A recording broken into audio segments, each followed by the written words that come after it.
بسم الله الرحمن الرحيم.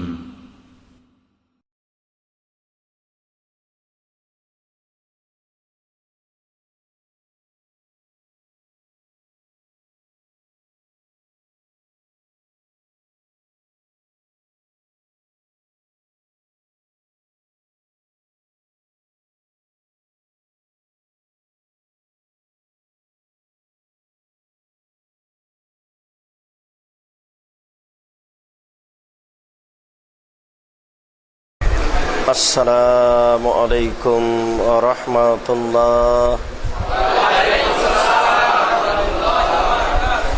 ইন্নাল হামদালিল্লাহ নাহমাদুহু ওয়া নাস্তাঈনুহু মান ইয়াহদিহিল্লাহু ফালা মুদিল্লা লাহু ওয়া মান ইউদ্লিল ফালা হাদিয়া লাহু ওয়া আশহাদু আন লা ইলাহা ইল্লাল্লাহু ওয়াহদাহু লা শারীকা লাহু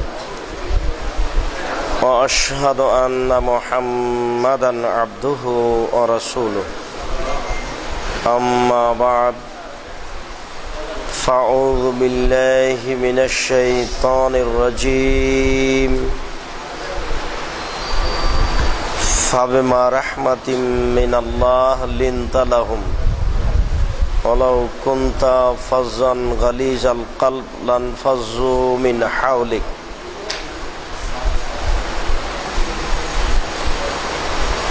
عن عائشة رضي الله تعالى عنها قالت قال رسول الله صلى الله عليه وسلم الرحم سهنة من الرحمن فتقول من وصلني وصله الله ومن قطعني قطعه الله رواه البخاري মুসলিম। সম্মানিত মসজিদের দিনী ভাই, প্রশংসা আল্লাহর জন্য, শান্তি অবতীর্ণ হোক আল্লাহর রাসূলের উপর সাল্লাল্লাহু আলাইহি ওয়াসাল্লাম। আজকের দিনী বৈঠকে সংক্ষিপ্ত আলোচ্য বিষয় সদাচরণ, নম্র আচরণ সম্পর্কে গুরুত্বপূর্ণ সংক্ষিপ্ত বিবরণের চেষ্টা করব ইনশাআল্লাহুল আজিজ। নম্র আচরণ অতীব একটি গুরুত্বপূর্ণ কাজ, যা দিয়ে ইহকাল এবং পরকালের সব ধরনের সফলতা অর্জন করা যায়। বরং এমন সফলতা অর্জন করা যায় যা আর কোনো ইবাদতের মাধ্যমে করা সম্ভব নয়। আবু দারদা রাদিয়াল্লাহু তাআলা আনহু বলেন, রাসূল সাল্লাল্লাহু আলাইহি ওয়াসাল্লাম বলেছেন,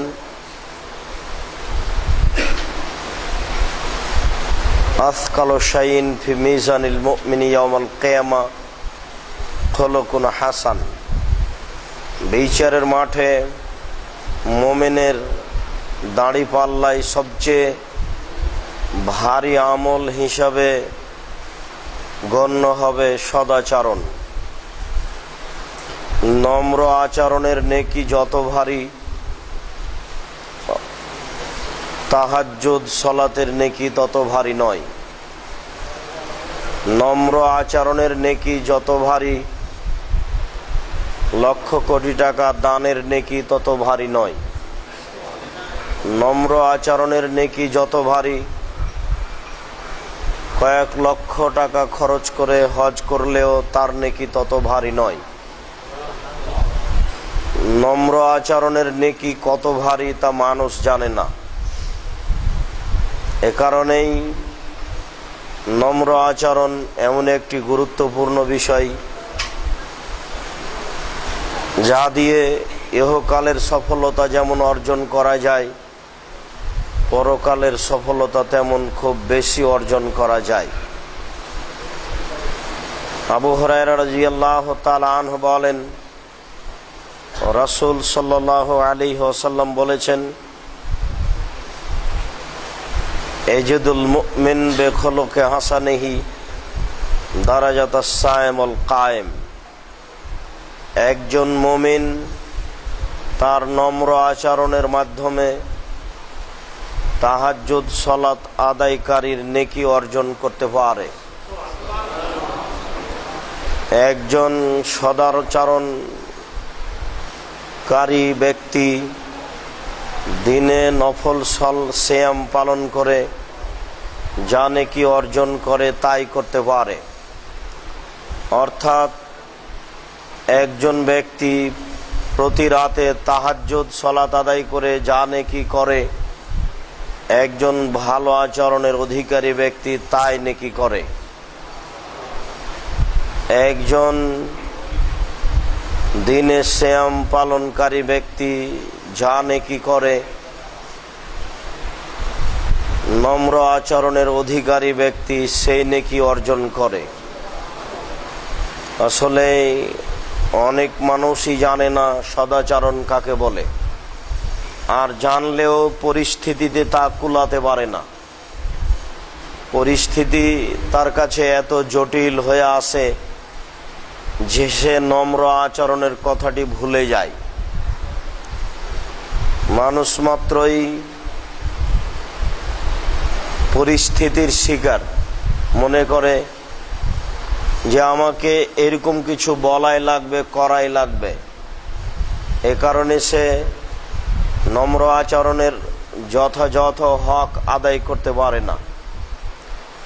আর মূলত ধৈর্যের একটা বাঁধ আছে, ধৈর্যের বাঁধ যত মজবুত হবে নম্র আচরণ তত বেশি প্রকাশ পাবে।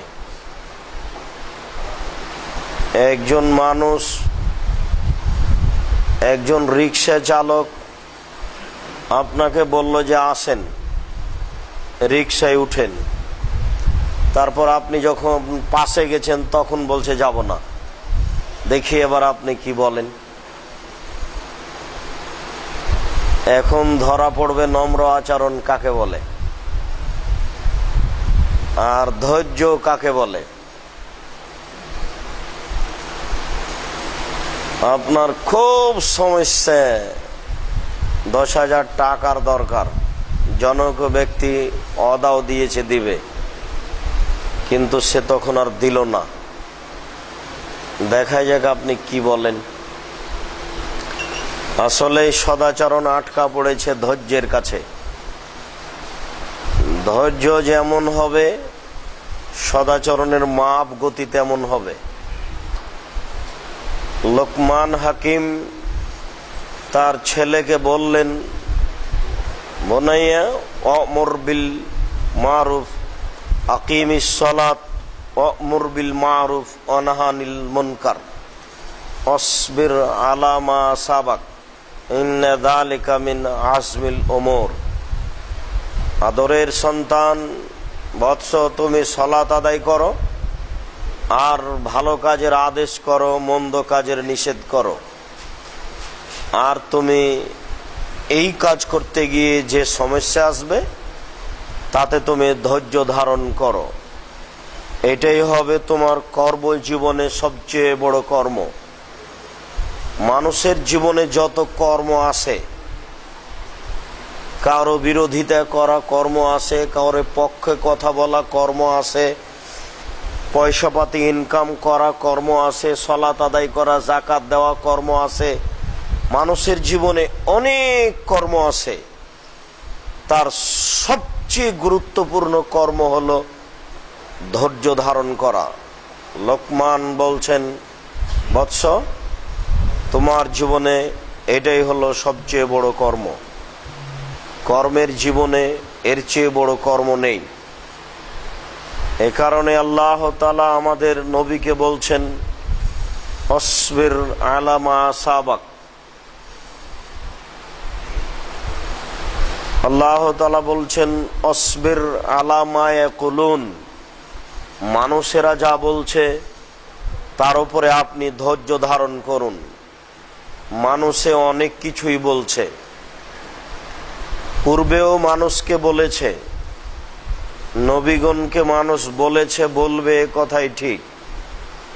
ঈমান যত বেশি হবে সমস্যা তত বেশি হবে, আর সমস্যা যত বেশি হবে ধৈর্যের তত বেশি প্রয়োজন হবে। ইমান বেশি মানে বালা মুসিবত বেশি হবে, এটা হতে পারে। ইমান বেশি মানে টাকা পয়সা কমে যাবে, এটা হতে পারে। ইমান বেশি মানে শত্রু বেশি হবে, এটা হতে পারে। ইমান বেশি মানে বড় ছেলে যাদেরকে নিয়ে ভাবছি সবকিছু, ওইসব ছেলে মারা যাবে, দুনিয়া থেকে চলে যাবে। ইমান বেশি মানে কত সমস্যা নেমে আসবে তা মানুষ জানে না। তো এই সময়তে ধৈর্যের বিষয়টি খুব কঠিন। এই জন্য আল্লাহ তাআলা আমাদের নবীকে বলছেন, তারা যা বলছে এর উপরে আপনি ধৈর্য ধারণ করুন। এ কারণে আল্লাহ তাআলা আমাদের নবীকে বলছেন, অসবির সবরান জামিল, আপনি সুন্দর ধৈর্য ধারণ করুন। সব ধৈর্য সুন্দর নয়। প্রতিপক্ষ কিছু গালি দিয়ে নিল, রিক্সাওয়ালা ডেকে রিক্সায় নিল না, তখন দুইটা গালি দিলেন, তারপরে বলেন আচ্ছা যাক, যা করেছে করেছে, এ নিয়ে আর ঝামেলা করে কি হবে। গালি তো দুটা দিয়েই নিয়েছেন। তো এখন যে বলছেন যে যাক, যা হয়েছে হয়েছে, এটা ধৈর্য নয়। ও যখন পাশে ডাকলো তখন আপনি চুপ থাকতে পারেন কিনা, ঠিক আছে, তখন কিন্তু ধৈর্য ধারণ করা খুবই কঠিন আছে। এর বাস্তবতা হচ্ছে, সুমামা ইবনে ওসালকে ধরে নিয়ে এসে মসজিদের খুঁটিতে বেঁধে রাখা হয়েছে। আল্লাহ রাসূল বললেন, সুমামা মা খাবার ইন্দাক, তোমার খবর কি, তুমি কি ইসলাম গ্রহণ করবে? তখন সুমামা বলছে, তাকতুল তাকতুল জাদ আমিন আইন তুনিম তুনিমালা শাকিরিন আইন তুরিদুল মাল ফাতুতা। আপনি যদি আমাকে হত্যা করেন তাহলে রক্তের প্রতিশোধ নেওয়া হবে, আপনি যদি আমাকে ছেড়ে দেন তাহলে শুকরিয়া আদায় করা হবে, আপনি যদি আমাকে ছাড়তে গিয়ে পয়সা চান, যা পয়সা চাইবেন তাই দেওয়া হবে। বিত্তশালী মানুষ সুমামা বিন ওসাল। আল্লাহ রাসূল কিছু বললেন না। পরের দিন বলছেন, সুমামা তুমি কি ইসলাম গ্রহণ করবে? সুমামার একই ভাষা, আমি ইসলাম গ্রহণ করব মানে আপনি আমাকে হত্যা করলে আপনাকে হত্যা করা হবে, আপনি যদি আমাকে ছেড়ে দেন শুকরিয়া আদায় করা হবে, ছাড়তে গিয়ে যদি পয়সা চান প্রদান করা হবে। আল্লাহ রাসূল কিছুই বললেন না। পরের দিন বলছেন, সুমামা তুমি ইসলাম গ্রহণ করবে? সুমামা বলছে, তাকতুল তাকতুল জাদ আমিন আইন তুনিম তুনিমালা শাকিরিন আইন তুরিদুল মাল ফাতুতা। ইসলাম গ্রহণ করব মানে আপনি যদি আমাকে হত্যা করেন রক্তের প্রতিশোধ নেওয়া হবে, আপনি যদি আমাকে ছেড়ে দেন শুকরিয়া আদায় করা হবে, ছাড়তে গিয়ে যদি পয়সা চান প্রদান করা হবে। আল্লাহ রাসূল এইভাবে একটা বাক্য বললেন না, তোমার তো সাহস দেখছি খুব গো, এইভাবে বললেন না। এমনও বললেন না, লোকটার সাহস কত, আমার সামনে এভাবে বলে। বর্ণনাকারী বলছেন না যে রাসূলের মুখটা ভারী হয়েছে, তার মানে তার এত চোটের কথা, আপনি আমাকে হত্যা করলে আপনাকে হত্যা করে নিব, মানে আমার লোক রেডি হয়ে আছে। এরপরেও রাসূল সাল্লাল্লাহু আলাইহি ওয়াসাল্লাম বলছেন না যে এর সাহস কত, মানে কোনো কথা নেই এখানে, কোনো বাক্য নেই।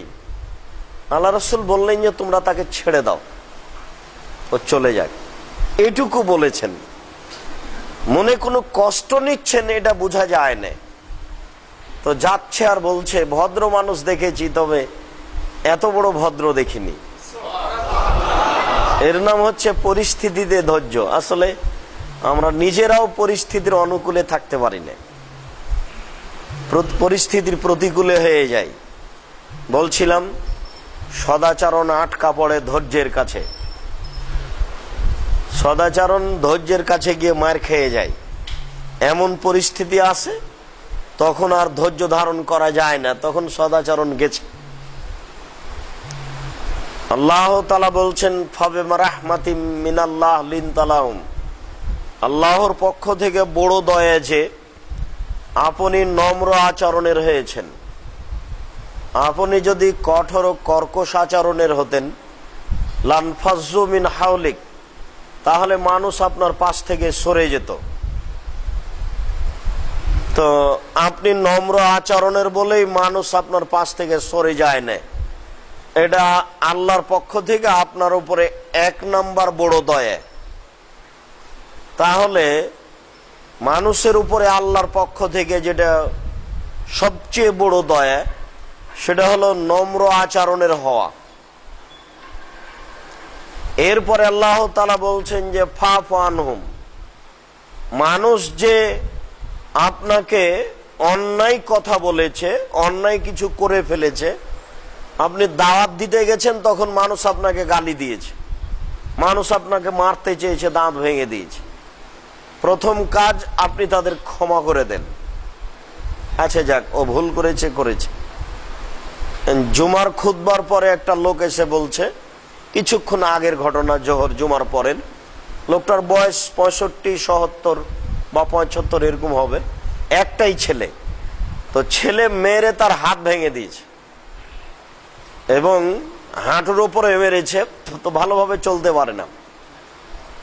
তো তার কেঁদে তার বিষয়টি পেশ করছে আমার সামনে। তা আমি বললাম যে ছেলে তো ভুল করেছে আসলে, তো যাই হোক, আপনি ছেলের জন্য বদদোয়া করিয়েন না।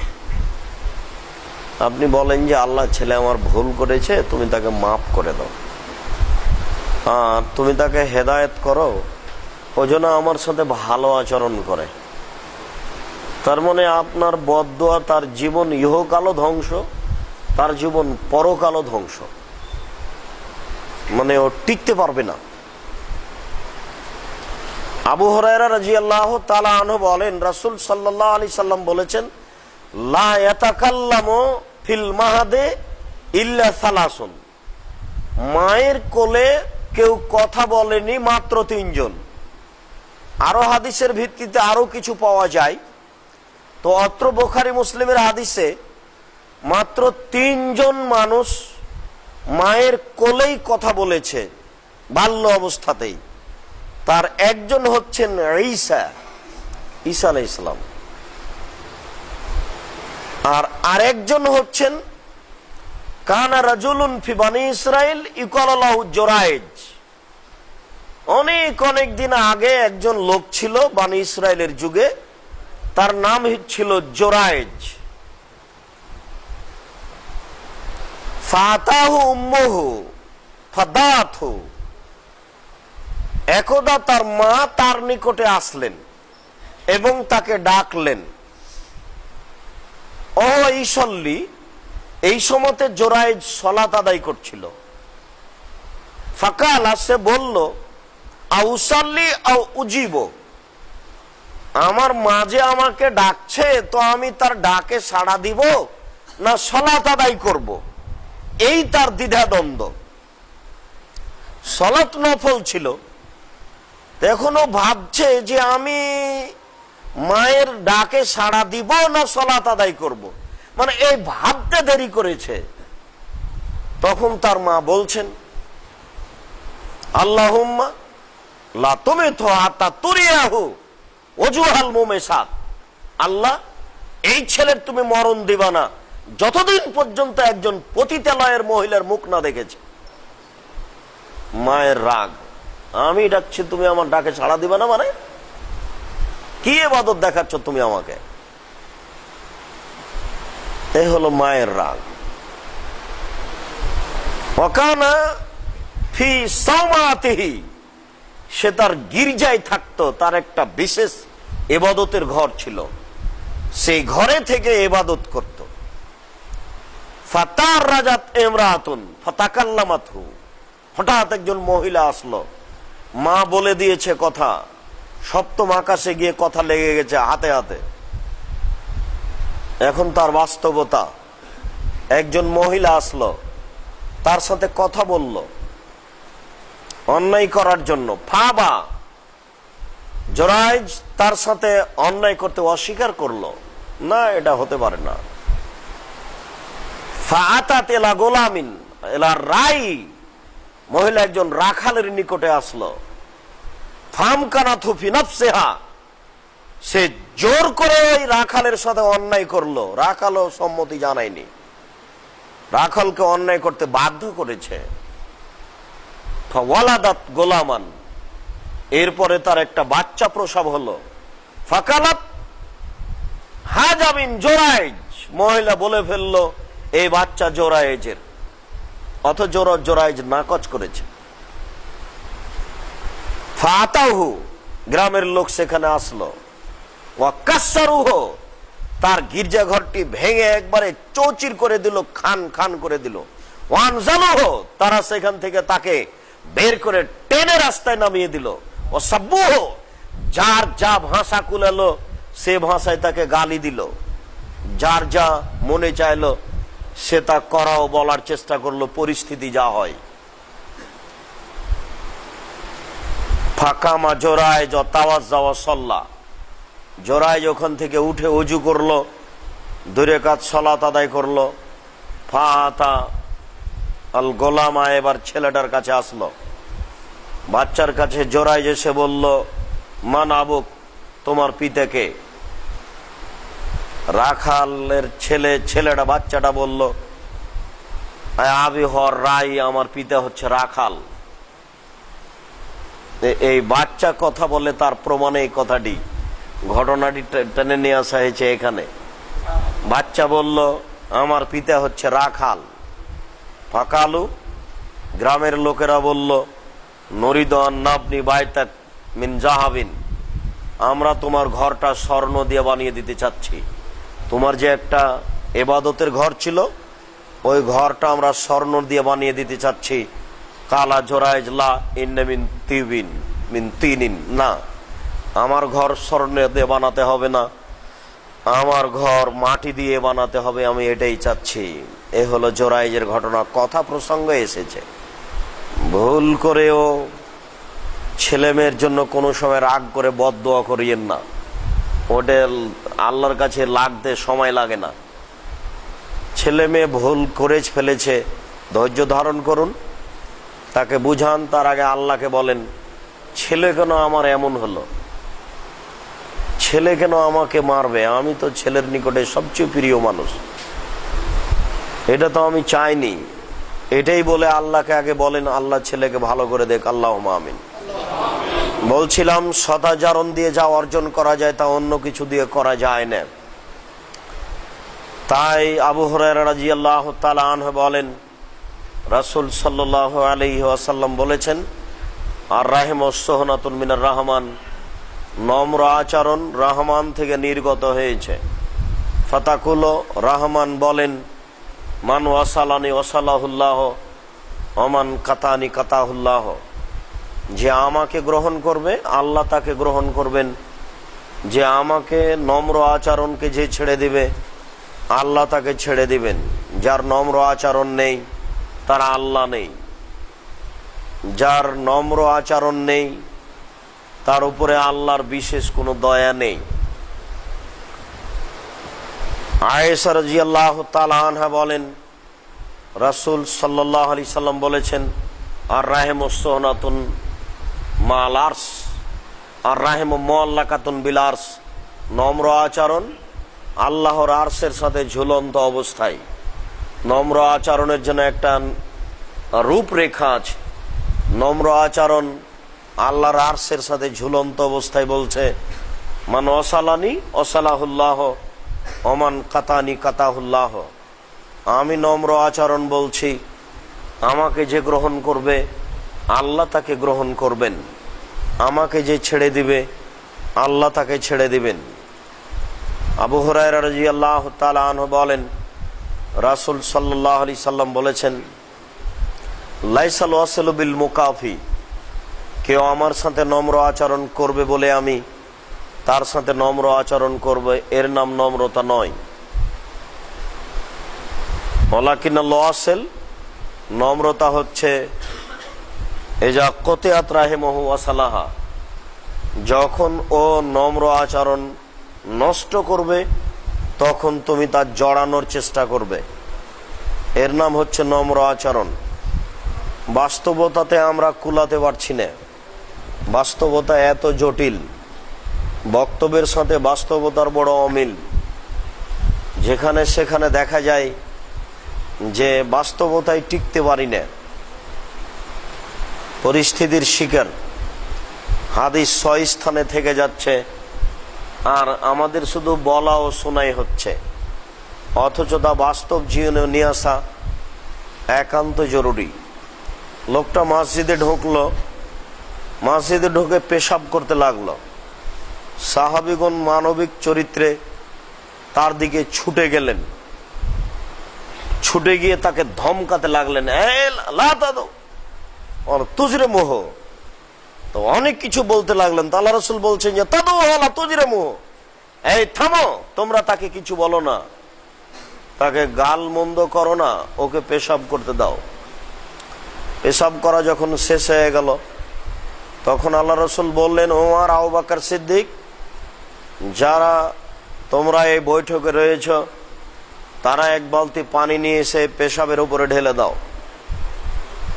এরপরে তিনি বললেন, শোনো, মসজিদ হচ্ছে সালাত আদায়ের জন্য, অপছন্দের জন্য নয়, আর পেশাব করা হয় না। তিনি তাকে এভাবেও বললেন না, যাও, বুদ্ধি শুদ্ধি কিছু আছে, যাও পানি নিয়ে এসো, পানি নিয়ে এসে পেশাবের উপরে ঢেলে দাও। এই কথা আল্লাহ রাসূল তাকে বললেন না। না মারুক, গালি না দেখ, আল্লাহ রাসূল সাল্লাল্লাহু আলাইহি সাল্লাম তো এতটুকু বলবেন, তুমি বুঝো কিছু? মসজিদে পেশাব করা হয়, যাও পানি নিয়ে এসো, পানি নিয়ে এসে পেশাবের উপরে ঢেলে দাও। এই কথা আল্লাহ রাসূল তাকে বললেন না। তাকে বললেন না মসজিদে পেশাব করতে হয় না। আর ওমর, আবু বকর সিদ্দিক, যারা পৃথিবীর শ্রেষ্ঠ মানুষ, শুধু পৃথিবীর নয়, যারা জান্নাতেরও শ্রেষ্ঠ মানুষ, তাদেরকে বলছেন পানি নিয়ে এসে পেশাবের উপরে ঢেলে দাও। আচ্ছা, এসব হাদিস কোথায় রাখবেন? মানে বোঝা যায় না এর বাস্তবতা কেমনে হবে। আনাস রাদিয়াল্লাহু তাআলা আনহু বলেন, আমি আল্লাহ রাসূলের বাড়িতে 10 বছর কাজ করেছি। 10 বছর। 10 বছরে আমাকে কোনো সময় বলেননি লেমা ফালতা লেমা খুলতা, এ কথা বললে কেন, এই তুমি এটা করলে কেন। এই 10 বছরে এরকম বলেছেন, এটা বোঝা যায় না। তবে তিনি রাগ করতেন, এটা বোঝা যায়। আয়েশা রাদিয়াল্লাহু তাআলা আনহার কথাই মাঝে মধ্যে বোঝা যায়। পরিস্থিতির উপরে কিছু বলতেন, এটা বোঝা যায়, কিন্তু শিষ্টাচারগতভাবে দুর্বলতা বোঝা যায় না। একজন স্ত্রী সাফিয়া এক বাটিতে করে তরকারি দিয়ে পাঠিয়েছেন আল্লাহ রাসূলের কাছে। আল্লাহ রাসূল আছেন আয়েশার কাছে, বুখারী মুসলিমের হাদিস। আয়েশার কাছে আসতেই আয়েশা রাদিয়াল্লাহু তাআলা ওই দাসীর হাতের উপরে এক থাবা মেরে বাটিটা ফেলে দিয়েছেন। তরকারি তো মাটির উপরে পড়েছে, বাটিটা ভেঙেছে উচিত। এখন আর কিছু বর্ণনা নেই হাদিসে, এখন আমরা ভাবে বুঝছি যে এরকম ব্যাপারটা। আয়েশা রাদিয়াল্লাহু তাআলা বলছেন, কেন এখানে তরকারি নেই, সব ঢং দেয়, যাও তরকারি নিয়ে যাও, এখানে কেন তুমি এই সময় তরকারি নিয়ে এসেছো, এখানে তরকারি দিয়ে পাঠাতে হয় কেন, এরকম একটা ভাব গতি। তবে আয়েশা রাদিয়াল্লাহু তাআলা কিছু বলেছেন এটা বোঝা যায় না। এক থাবা দিয়ে বাটিটা ফেলে দিয়ে, বাটিটাও ভেঙে দিলেন, তরকারিও ফেলে দিলেন। তরকারি তো গেছে। এখন আল্লাহ রাসূল সাল্লাল্লাহু আলাইহি সাল্লাম বাটিটাকে আবার জোড়া লাগালেন, তামার ওই গলিয়ে বা তার দিয়ে ছিদ্র করে কি করে নিজে হাতে বাটিটাকে আবার রেডি করলেন। বাটিটা সুন্দর করে রেডি করে আয়েশার কাছে রেখে দিয়ে আয়েশা রাদিয়াল্লাহু তাআলা একটা নতুন বাটি ওই দাসীর হাতে বললেন, তুমি বাটিটা নিয়ে যাও। এখন আয়েশাও খেপে উঠলেন না, হ্যাঁ আমার বাটি দিতে হবে কেন, বা কোনো তো হইচই বোঝা গেল না। কিন্তু আল্লাহ রাসূল বললেন না যে কাজটা কি ঠিক হলো, এরকম কিছু বললেন, এটা বোঝা গেল না। তুমি একটা কাজ করলে, ছি ছি, এটা তুমি পৃথিবীর জাতির একটা শ্রেষ্ঠ মহিলা, তুমি একটা কাজ করলে নাকি, এভাবে বাটিটা ভেঙে দিলে না, একটা বাক্য বোঝা যায় না। আয়েশা রাদিয়াল্লাহু আনহা খুব কঠিন রাগে বাটিটা ভেঙেছেন। এখানে কেন, কিসের? অনেক সময় আয়েশা রাদিয়াল্লাহু আনহা আল্লাহ রাসূলের উপরে ক্ষেপে উঠতেন, তো তাতে তিনি কিছু বলতেন এটা খুব একটা বোঝা যায় না। তবে আয়েশা রাদিয়াল্লাহু আনহা বুঝতে পারতেন যে এখন তিনি আমার উপর একটু রাগ করে আছেন। আল্লাহ রাসূল বলছেন যে আয়েশা, আমি তোমার রাগ বুঝতে পারি, তুমি যখন আমার উপরে রাগ করে থাকো তখন তুমি বলো রব্ব ইব্রাহিম, ইব্রাহিমের প্রতিপালক, কথা প্রসঙ্গে। আর যখন তুমি আমার উপরে খুশি থাকো তখন তুমি বলো রব্ব মোহাম্মদ, মোহাম্মদ সাল্লাল্লাহু আলাইহি সাল্লামের প্রতিপালক। তোমার আমি গতিতে বুঝতে পারি। তো কথা কাটাকাটি দুইজনের মধ্যে হতো অনেক সময়। তার একটা বুখারী মুসলিমের হাদিস এসেছে যে আবু বকর সিদ্দিক রাদিয়াল্লাহু আনহু ভিতরে ঢুকেছেন, তো দুইজনের মধ্যে খুব কথা কাটাকাটি হচ্ছে, আল্লাহ রাসূল এবং আয়েশা রাদিয়াল্লাহু আনহা। তো আবু বকর সিদ্দিক ঢুকে হাতটা উঠিয়েছেন, আর হাত উঠিয়ে চলে আসছেন মেয়ের কাছে, মানে মেয়েকে মারবেন, আগে মারবেন পরে কথা। তখন আল্লাহ রাসূল বলছেন থামেন থামেন, না না না, আমাদের মধ্যে কোনো কথা নাই, আমাদের মধ্যে কোনো কথা নাই। তো এবার আল্লাহ রাসূল এই কথা বলতে আবু বকর সিদ্দিক রাদিয়াল্লাহু আনহু বের হয়ে গেলেন। তখন আল্লাহ রাসূল বলছেন, দেখলে তোমাকে আমি কিভাবে বাঁচালাম, আজ তোমার খবর হয়েছিল, তোমাকে দিত। তার মানে আবু বকর সিদ্দিক রাদিয়াল্লাহু তাআলা আনহু মেয়েকে মারতে দ্বিধা করতেন না। তার তো আরো অনেক প্রমাণ আছে, যে কোনো সময় একটু উলট পালট দেখলেই মারতেন। যদি আল্লাহ রাসূল এটা চাইতেন না, আল্লাহ রাসূল কিন্তু মারতে দিলেন না। দ্বন্দ্ব স্বাভাবিক মানুষের মাঝে থেকেই যায়, সাহাবীগণের মাঝে কিছু ছিল, কিন্তু আমাদের মাঝে যখন আসে তখন ওটা গোটাটা হিংসায় পূর্ণ হয়ে আসে। আর মানুষ চারটা কারণে, চারটা জিনিস যখন মানুষের ভিতরে থাকে না তখন মানুষ স্বচ্ছ থাকে, তাছাড়া মানুষ স্বচ্ছ হতে পারে না। আজকে আলোচনার একটা পর্যায়ে আমরা আলোচনা করছিলাম যে রাসূল সাল্লাল্লাহু আলাইহি সাল্লাম বললেন আল্লাহর নিকটে সবচেয়ে প্রিয় মানুষ হচ্ছে আত্তাকিও আর নাকিও, পরহেজগার ও স্বচ্ছ, স্বচ্ছ মানুষ। স্বচ্ছ মানুষের এক নাম্বার কারণ হলো লা ইসমা ফিহি, যার পাপ নেই। পাপ নেই মানে পাপ হলেই ক্ষমা চাই। এরপরে বললেন ওয়ালা বাগিয়া, যার সীমা লঙ্ঘন নেই। তারপরে বললেন ওয়ালা গিল্লা, যার হিংসা নেই। এই হিংসা নেই কথাটা বলতে গিয়ে বললাম যে আপনি বাংলাদেশের মাটিতে মানুষ জন্ম নিয়েছে হিংসা নিয়ে, তোর হিংসা থাকবে না কি করে? তার মানে সবাই, কেউ বিএনপি আর কেউ আওয়ামী লীগ, একজন আর একজনের প্রতি হিংসা আছেই। হিংসা ছাড়া তার দিনই কাটে না, নারী আর পুরুষ। তার মানে তার ভিত্তি হিংসা নিয়ে, সে স্বচ্ছ হতে পারে কি করে? পাড়া প্রতিবেশী তো হিংসা আছে, আছেই। আপনার দোকানপাট নিয়ে আশেপাশে তো হিংসা আছেই, ছেলে মেয়ে নিয়ে তো হিংসা আছে, আছেই।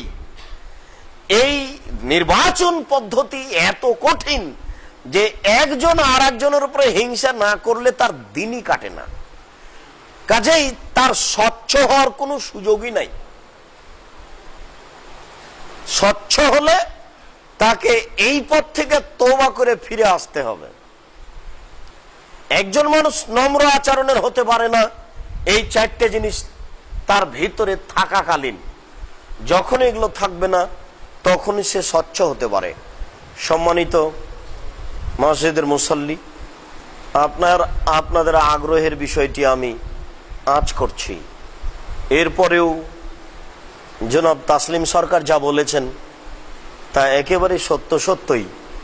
আসলে অন্তত আজকে প্রোগ্রাম নেওয়ার মতো আমার কাছে কোনো সুযোগ ছিল না। এরপরে আসলে আপনাদেরকে আমি উপেক্ষা করতে পারি না।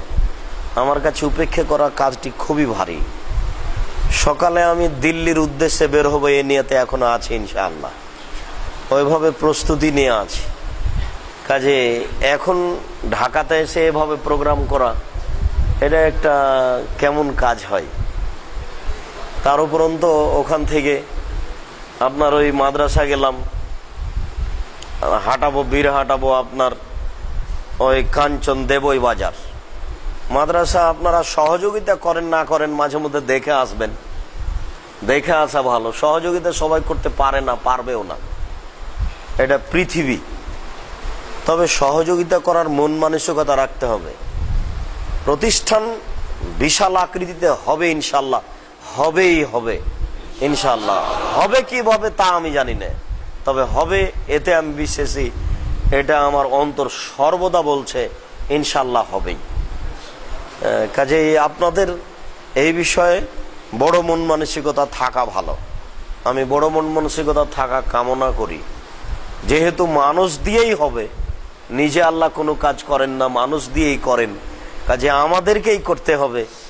এ ব্যাপারে খুব খেয়াল করে রাখেন। আমি তো ভাবছিলাম যে আব্দুল হাফিজ এই মসজিদের মোতাওয়াল্লি, একজন ধনী মানুষ, 100 বিঘা জমির মালিক।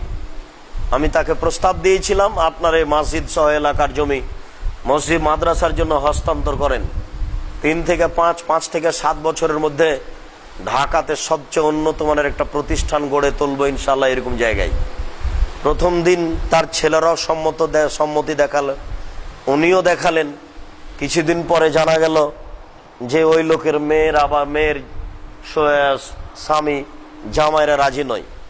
কোথায় কি মন বড় ছাড়া কোনো কাজ করা যায় না, টাকা সাথে যাবে না, এ কথাই চূড়ান্ত। ওইসব 10 বিঘা, 1 বিঘা, 100 বিঘাই কাজ হয় না দিনের। লাইসাল গেনা বেকাসরাতিল আরাজ ওয়ালাকিন্নাল গেনা গেনান নাফস। মন বড় হলেই মানুষ ধনী হয়, টাকা দিয়ে মানুষ ধনী হয় না, এই কথা আল্লাহ রাসূল 1450 বছর পূর্বে বলে গেছেন। ভিত্তশালীর বাড়িতে ভিক্ষা পায় না, সাধারণ মানুষের বাড়িতে মানুষ ভিক্ষা পায়। কোটি টাকা দিয়ে লাভ হবে না। শফিকুল ইসলাম জাগরণী বলেছেন, লাভ হবে না, কবর পাকা করে দিয়ে শান। ভিত্তশালী দিয়ে কাজ হয় না যদি আল্লাহর সন্তুষ্টি না থাকে। যখন আল্লাহ রাসূল বললেন কে কত টাকা দান করবে, তখন উমর রাদিয়াল্লাহু তাআলা আনহু বললেন যে আমার সম্পদের আমি অর্ধেক দিলাম। কিন্তু আবু বকর সিদ্দিক রাদিয়াল্লাহু তাআলা আনহু বললেন আপনাকে আর আল্লাহকে বাড়ি থেকে সবই দিলাম। এবার আবু বকর সিদ্দিককে উমর কেন, কিয়ামত পর্যন্ত কোনো মানুষ আর ডেঙ্গে যেতে পারবে না। টাকা কি সেটা পরে, টাকা কিছুই না, 2-1 টাকা হতে পারে, 2-1 টাকা হতে পারে। কিন্তু আবু বকর সিদ্দিক রাদিয়াল্লাহু তাআলা যা বলেছেন, এই বাক্য ডিঙ্গিয়ে কিয়ামত পর্যন্ত আর কেউ ওই পারে যেতে পারবে না, এই পথ নেই।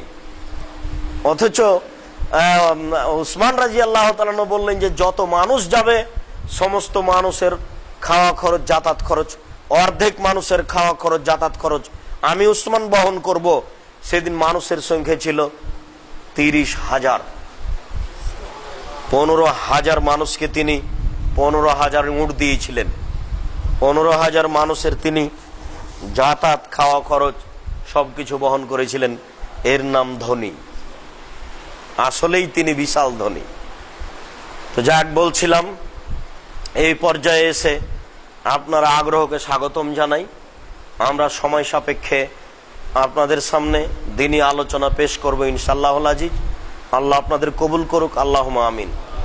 সফরের সংক্ষিপ্ত কথা, গত বছরের চেয়ে এবছরের সফর তুলনামূলক অনেক ভালো, আলহামদুলিল্লাহ। আমরা দেশি বিদেশি 18 জন ছিলাম। Doctor Abdullah Jahangir, doctor Zakaria, doctor Hizbullah, আপনার doctor Manzur Elahi, doctor Saifullah, doctor Mahmudul Hasan, doctor Hasan Jamil Kasemi, আর কাজী ইব্রাহিম, আহমদুল্লাহ সৌদি আরব থেকে, আকরামুজ্জামান, আমি মুজাফফর বিন মহসিন, আপনার জাহাঙ্গীর আলম ইসলাহি, মুখলিসুর রহমান মাদানী, আরো এরকম অনেকে, আমরা 18 জন ছিলাম। যে শহীদুল্লাহ খান মাদানী,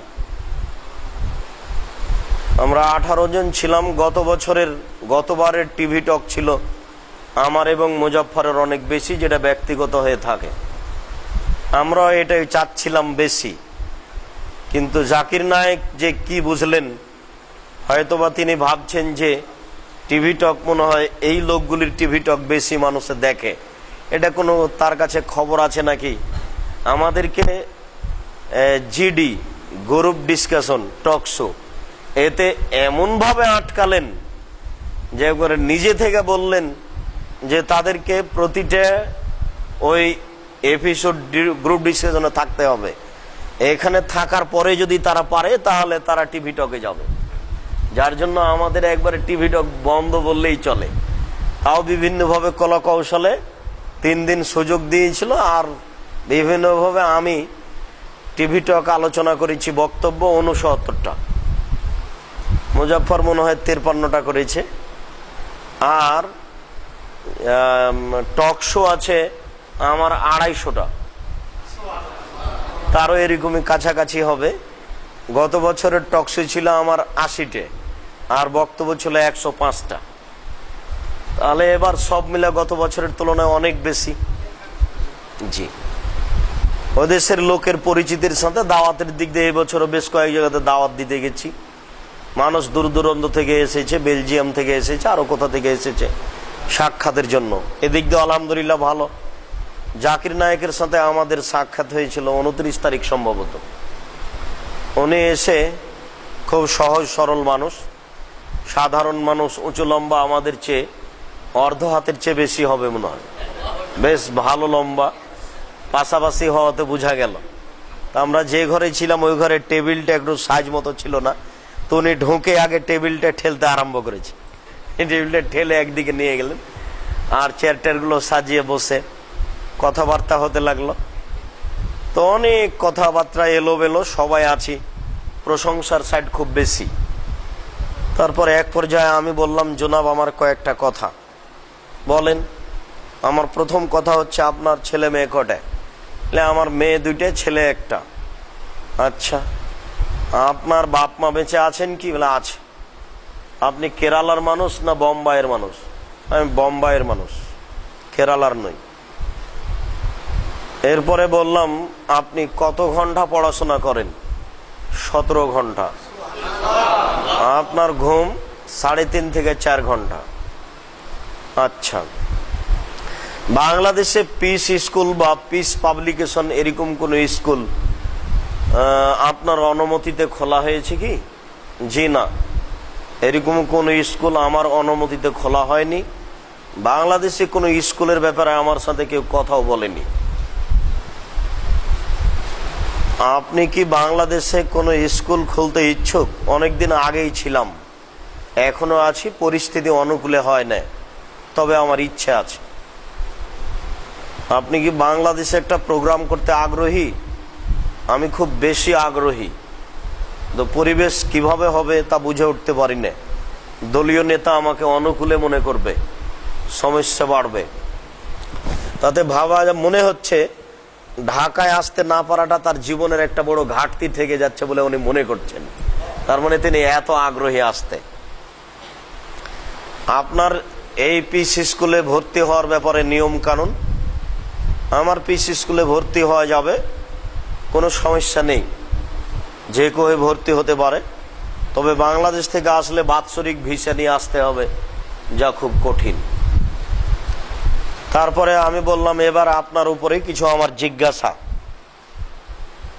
আপনাকে জিজ্ঞাসা করা হয়েছিল আহলে হাদিস সম্পর্কে, যে আহলে হাদিস পরিচয় দিতে হবে না মুসলিম?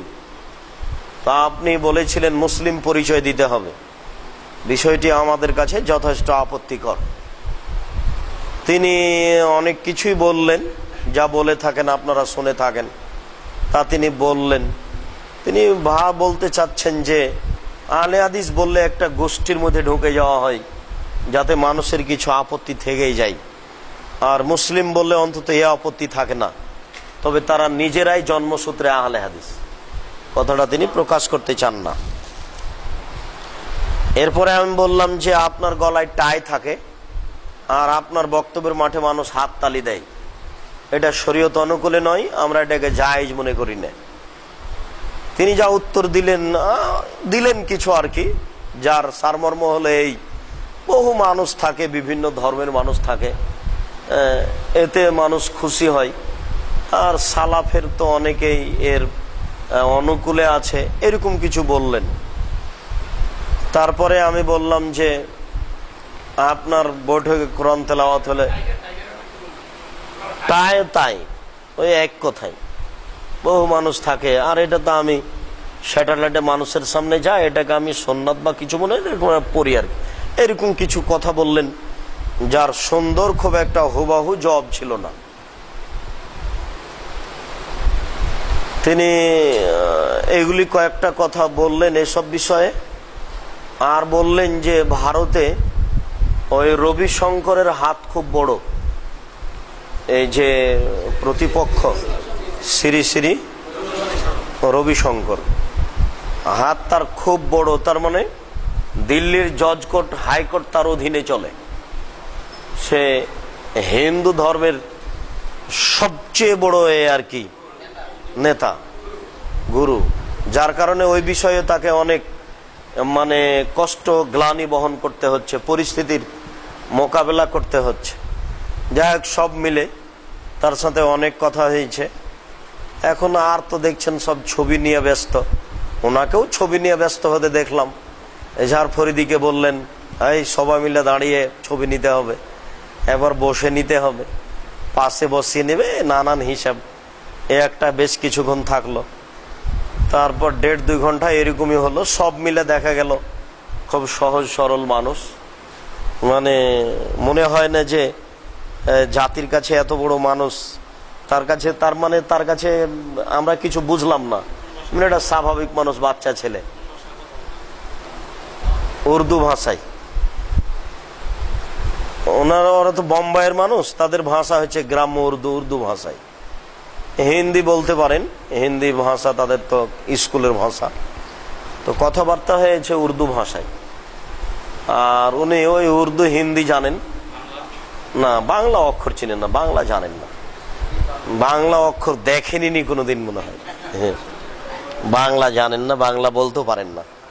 শুক্রিয়া, সফরের মোটামুটি খবরে আলহামদুলিল্লাহ সব মিলে আমাদের খবর ভালো। গ্রুপ ডিসকাশনে 2টা গ্রুপ ছিল, এ আর বি। এর পরিচালনায় ছিল হারুন হোসাইন, আর বি গ্রুপের পরিচালনায় ছিলেন জাহাঙ্গীর আলম। আর বাকি সময়গুলিতে টিভি টক হতো আর কি। সব মিলে আলোচনা ভালো হয়েছে। মাঝাবি ভাইদের কেউ কেউ সময়ে একটু প্রতিকূলে যাওয়ার চেষ্টা করেছেন, প্রায় সময় অনুকূলে থেকেছেন, আবার কেউ কেউ মুখের উপরে প্রতিকূলেও কথা বলেছেন, যেমন ডক্টর হিজবুল্লাহ।